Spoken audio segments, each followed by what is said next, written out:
D'accord, merci. Dans cette petite commune de 1000 habitants, c'est désormais par l'arrière du magasin que l'on fait ses courses, uniquement en drive, à emporter. Les clients, visiblement, sont séduits. Oui, c'est bien dans la mesure où plein de gens ne respectaient pas ce que Christophe avait mis en place. Et puis bon, son personnel n'est pas protégé. Il n'y a pas de masque, il n'y a pas de test, il n'y a rien du tout. Vive la France, quoi. Donc voilà. Ils sont plus protégés, nous aussi. Le téléphone ou les mails de commande ne cessent de tomber. C'est pour des raisons sanitaires que Christophe Gandriot, le patron de cette COP, a pris cette décision pour protéger sa femme et ses 8 salariés.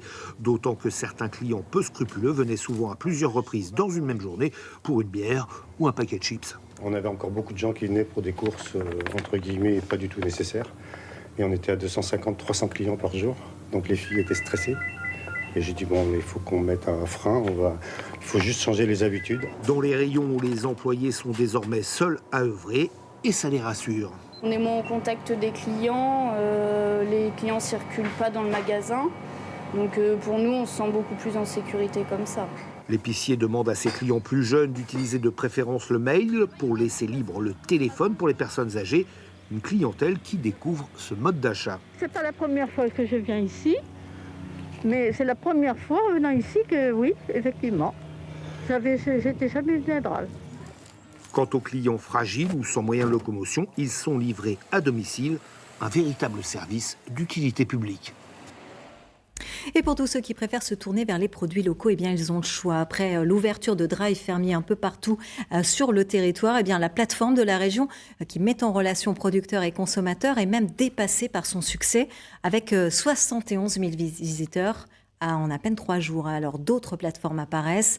Exemple en Dordogne avec Elsa Ernoult et Bertrand Lasseguette.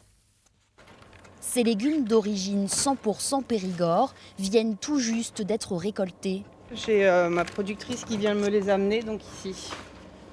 Donc en fonction des commandes que je lui ai passées, les légumes sont ramassés. Céline n'a pas attendu le confinement pour livrer des produits locaux et de saison.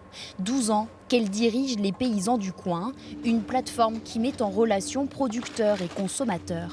Je suis en train de refaire les paniers pour chaque client, donc ceux qui prennent un peu de viande, un peu de légumes, un peu de fruits. Tout est mis dans la cagette pour chacun des clients que je déposerai devant la porte. Céline n'a pas une minute à perdre. Cet après-midi, elle doit effectuer une 50aine de livraisons dans le strict respect des gestes barrières.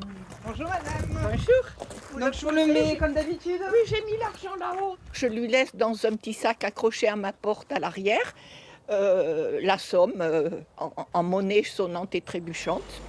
Dans sa camionnette, elle sillonne Périgueux et son agglomération. Bonjour madame, livraison de légumes.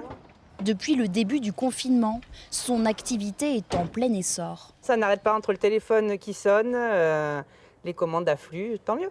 J'ai le double de clients par rapport à d'habitude à livrer. Soit environ 130 clients par semaine, Bernard fait partie des petits nouveaux. C'est très pratique. Pas besoin de me déplacer, ce qui m'arrange. De la ferme à l'assiette, finalement il n'y a que quelques kilomètres. Le jambon, le boudin, le poulet et le fromage. Formidable. Reste à savoir si ce mode de consommation aura toujours le vent en poupe à la fin du confinement.